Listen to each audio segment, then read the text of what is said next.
Exploration is one of the biggest parts of Guild Wars 2, and new maps are generally the most anticipated part of each new release. At the time of making this video, there are 63 different zones in the game. 6 of these zones are cities, which I am not going to count in this video, and this number also does not include the large variety of various instances, festival areas, and so on, which are also not going to be counted in this video. I'm looking at the large, open world zones that have a variety of events, map completion objectives, stories, and more. So, which 10 maps do I consider to be the best in the history of the game? Starting off at number 10 is Queensdale. This is the starting area for the humans and many players first experiencing Guild Wars 2. The map overall is pretty good. It has a short mini dungeon, a decent jumping puzzle, and a cool world boss. The tasks are fun, some are decently unique, and none are too irritating. The events in this map are also pretty fun, nothing too spectacular, and some are pretty nostalgic for me. There are 2 large stories being told in this map, the bandit and human politics story, as well as the centaur story. Both of these play a bigger role later on in the game, with Queensdale being the introduction to these factions for many players. With all that said, the part of this map that really makes it stand out above most others is how detailed this map is. There's just a lot of really cool aspects to this map that make exploring it so much more enjoyable and immersive. There are multiple towns and other settlements that are all connected by various roads. There are some cool bridges, there are a ton of interiors that you can actually explore, such as different inns and houses, and there's so much other stuff, like how you can run through this pipe here to get from one part of the map to another. Queensdale, while being decently fun, really shines in how immersive it is. Coming in at the number 9 slot is the Desert Highlands. This is the second map that you go to in the Path of Fire expansion, and it is my personal favorite map of the entire expansion. The biggest thing for me about this map is the exploration. Its other parts are a little lackluster, but still relatively decent. The meta is unique and has some cool rewards, but I barely done it. The various other events are nothing too major, but I didn't find any of them to be particularly bad. And the only other major part here is a story, which I found pretty fun, like the entire Path of Fire story. But again, the part of this map that makes it stand out above so many others is the exploration. The map itself is incredibly beautiful. There are a ton of very cool locations, the terrain is interesting and fun to navigate, and I just love being in this map, taking everything in. The various different rivers, canyons, mountains, and more just create a fantastic atmosphere, but the best part of this zone is the Derelict Delve. This is an incredibly fun area in the northwestern corner of the map, which is actually an area that has the Shiver Peak Mountains transition into the Crystal Desert. But all around here are massive dwarven structures, and as you go deeper into the ground, there is a massive mini dungeon that you can explore. There are a ton of different rooms with various puzzles, creatures to fight, and scenery. I won't spoil too much here, but exploring this entire complex was my favorite part of the Path of Fire expansion, and I'm excited to do it again on a fresh account in my Let's Play series once I make it here. Coming in at number 8 is Lake Doric. Similar to how the Desert Highlands was my favorite zone in the Path of Fire expansion, Lake Doric is my favorite zone in Living World Season 3. And again, similar to how I love the Desert Highlands because of the exploration and environment, I love Lake Doric because of the exploration and the environment. The entire map is just gorgeous, although it is a little sad that there's not a massive lake here anymore because of what happens in the story. I really enjoy lakes, and I think with the skiff and fishing that came out with the Ender Dragons expansion, this zone could have been even cooler. But with that said, the whole dynamic of a dam being broken and a lake being drained is super cool, and the rest of the environment around here is phenomenal. I mean, Caledon in general is just a generic rolling hills fantasyland, and you have to admit that those environments are pretty, even if generic. Alongside all of that, the story of this map was pretty fun to play through, and I enjoy the events and metas. The Centaur area is really cool, and it was fun to farm it back in the day, but the 2 biggest things here for me are the 2 mini dungeons. Not all who wander are lost, and the southern part of the map is a decently cool mini dungeon, but the best part of it for me was figuring out how to access the area with other people when the map originally released. But Norin's safe room in the northern part of the map is the winner out of these 2. It is one of my favorite mini dungeons in the game, and I used to do it every day when this content was brand new. While I don't really need to do it anymore, I still come through here every now and then to play through it. Overall, Lake Doric is a fun, beautiful zone to play through with good events, a good story, and super fun mini dungeons. In the number 7 slot is Dragonfall. Right off the bat, thematically, this map is one of the most unique and interesting. For anyone who doesn't know the story of Guild Wars 2, and this is a bit of a spoiler, but before you reach this map, you're basically chasing Toric, a giant elder dragon, through the mists, which in a half-sentence explanation is basically other dimensions outside of the world we spend most of our time in. He is injured and is basically teleporting through 3 different realms of the human gods, trying to consume the magic there to heal himself. Where eventually, we are able to rip him out of the mists and back into Teria, where he falls from the sky and into the ocean south of Or. He is buried underneath a newly formed landmass as parts of the different realms are ripped out of the mists as well and fall on top of him. The map is basically you traveling across Toric, as well as 3 unique areas that are the parts of the different gods' realms.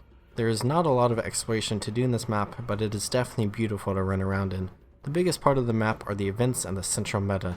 I genuinely enjoy playing through this map and doing all the events, and the meta itself is pretty cool as well, but to be honest, it's not my favorite meta in the game, but the big part of this map is the cultural impact that it has, where Dragonfall is one of the most farmed maps in the game. There are a few different maps that people tend to flock to in order to earn gold. Historically, it has been the #1 spot for people to farm in the past, but that fluctuates over time. And while it's not 100% my favorite map in the game to play, because of how much people play it and how beneficial it is, it's made it on my list. In the number 6 slot, I have the Echovald Wilds. This might be a little controversial because Echovald Wilds is a particular style of map that people don't like, and that is a very large and somewhat complex maps. Tangled Depths is another map that is famous or infamous in some people's opinions for being a map like this, but Echovald Wilds is significantly more fun to me. There are a lot of places in this map to explore, and there's a lot of content to do, and for me, this map isn't actually too confusing to explore. Honestly, Tangled Depths isn't either, but that's a different story, and I know most people have a hard time navigating in it. There are 2 metas in this map that are super fun, but people tend to only do one of them nowadays. The lore and story in this map is fun. There are 2 different mini-dungeons, and I absolutely love both of them. The map is absolutely gorgeous, and there are some really cool places that you can see, including some hidden spots. I love fishing in this map, the tasks in this map are cool, all the other events are relatively fun, the achievements are relatively fun, and overall, I just love this map. It is a great addition to the game for people who love to explore, like me. It doesn't have a super major impact on the game other than people doing the meta every day, but that's just a quick trip to a few different parts of the map. But as someone who really values exploration, Echovald Wilds is a solid 6 slot for me. In the number 5 spot is going to be us returning to Vanilla Guild Wars 2 because I have Caledon Forest in this spot. When we look at the entire vanilla game and all the different maps originally introduced at launch, Caledon Forest is above and beyond my favorite map. I do have to give a disclaimer here, I have a ton of bias. While a Sylvari wasn't my first character in Guild Wars 2, I started playing a Sylvari Guardian about 1 month after I started playing, and then never looked back. That has been my main all these years. I have a lot of nostalgia playing through Caledon Forest, and I just absolutely love the themes of this map because of how much I love the Sylvari as a whole. The map as a whole is just beautiful, and I think that I find it even more beautiful because of how much I love plant and nature themes, which is very prevalent in this map. But beyond all of that, Caledon Forest is one of the most content-dense maps in the game.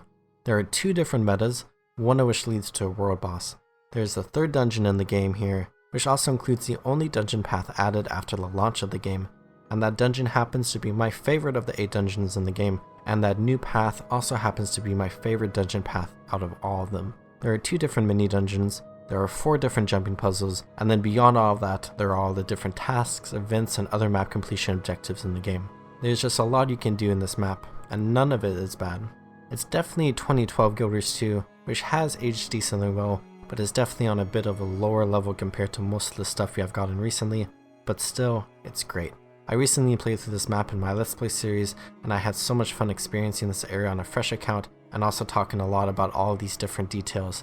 It's just definitely one of my favorite maps to play through. I oftentimes come here on my main just to relax. In the number 4 slot is the Silverwastes. This might be one of the most iconic maps in Guild Wars 2, and might even be the most played map in Guild Wars 2.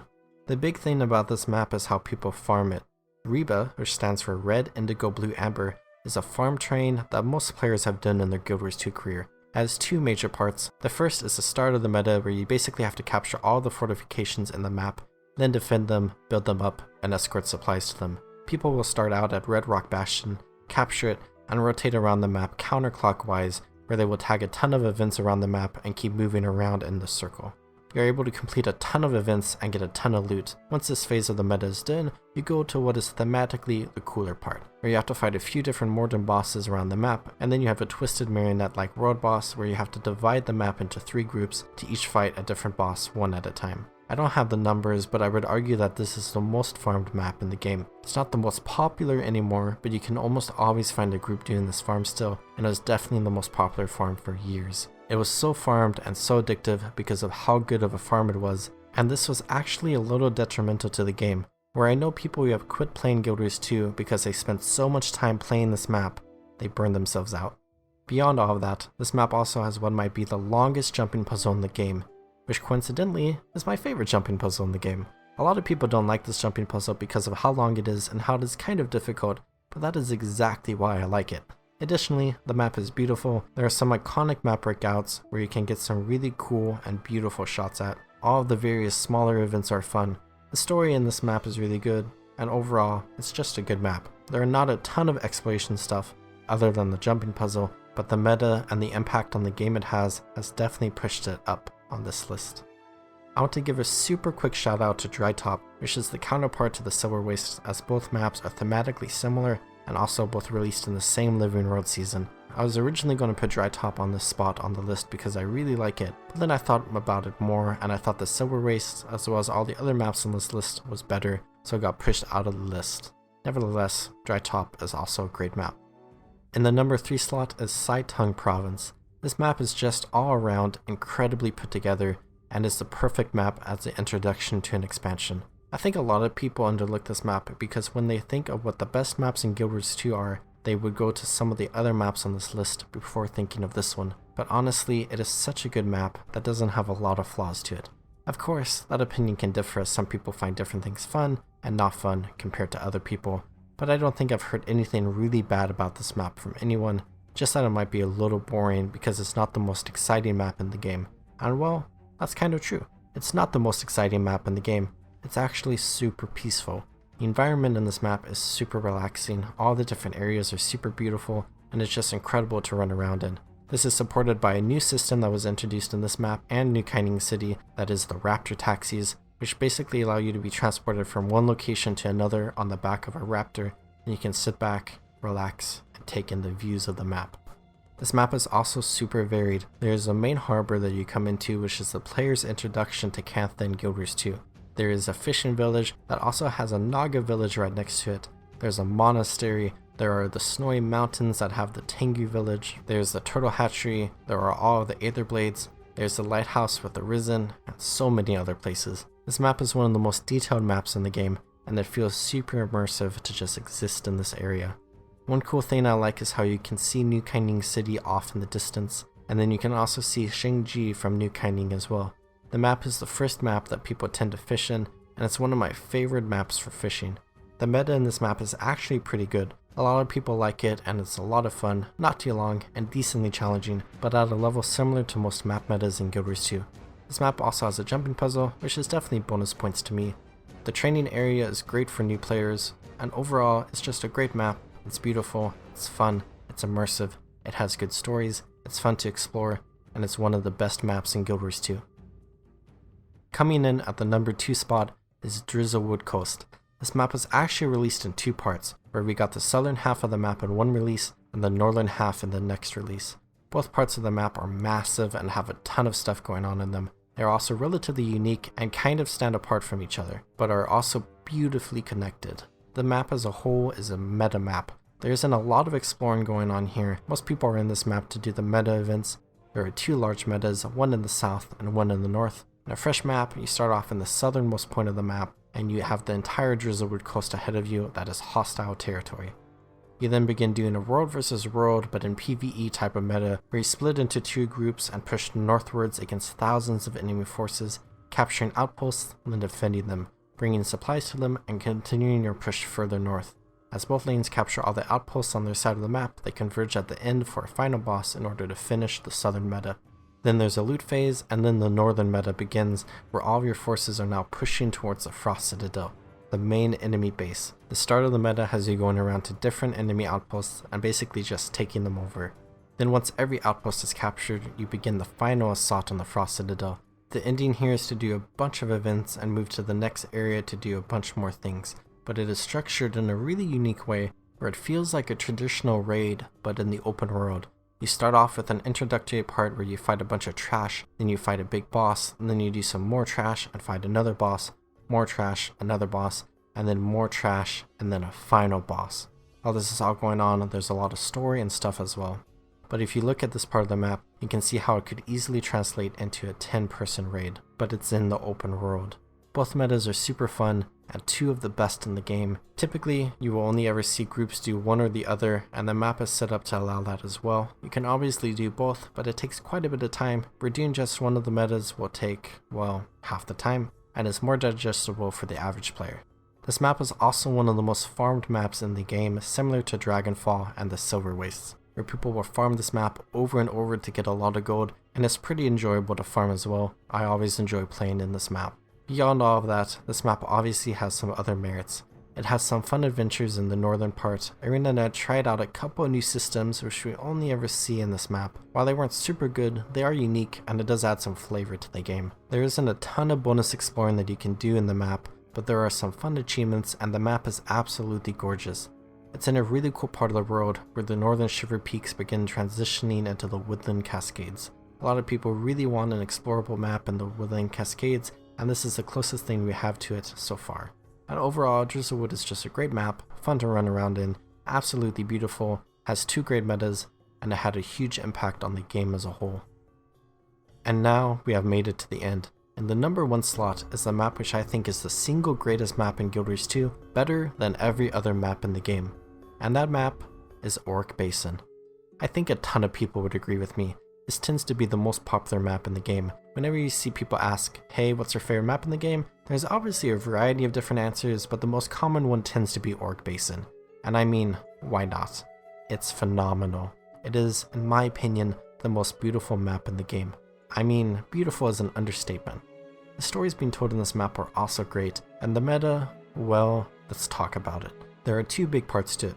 There's a less played part where you can work with the Exalted at 4 different pylons around the map, and then there's the final part where you fight the Octavine.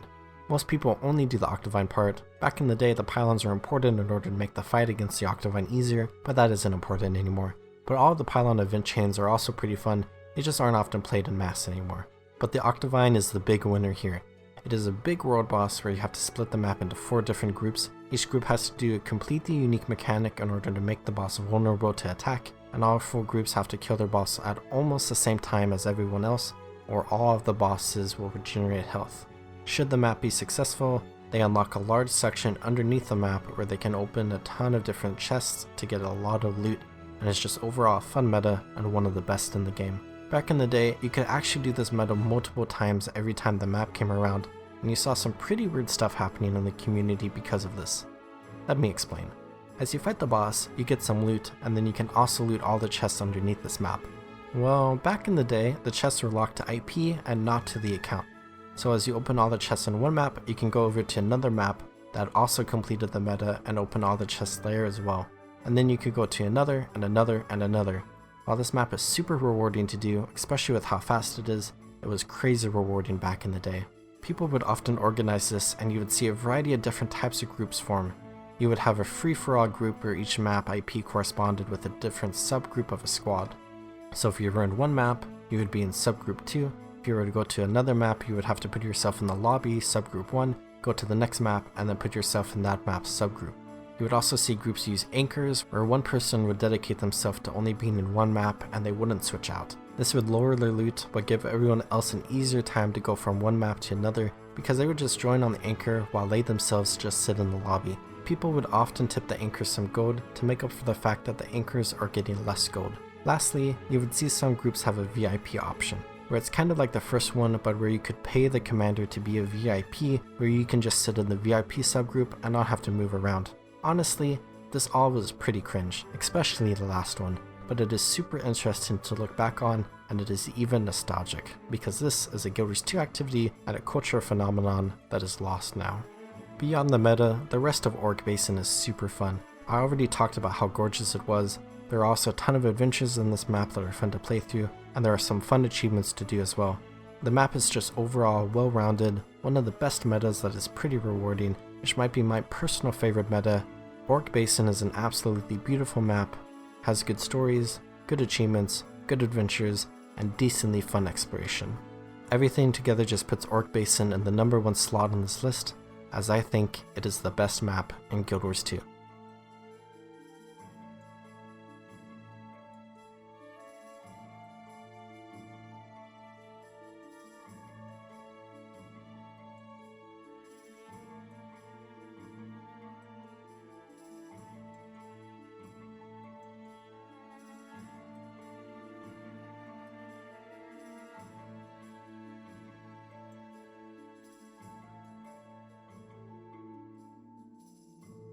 And well, this was my list of the 10 greatest maps in Guild Wars 2.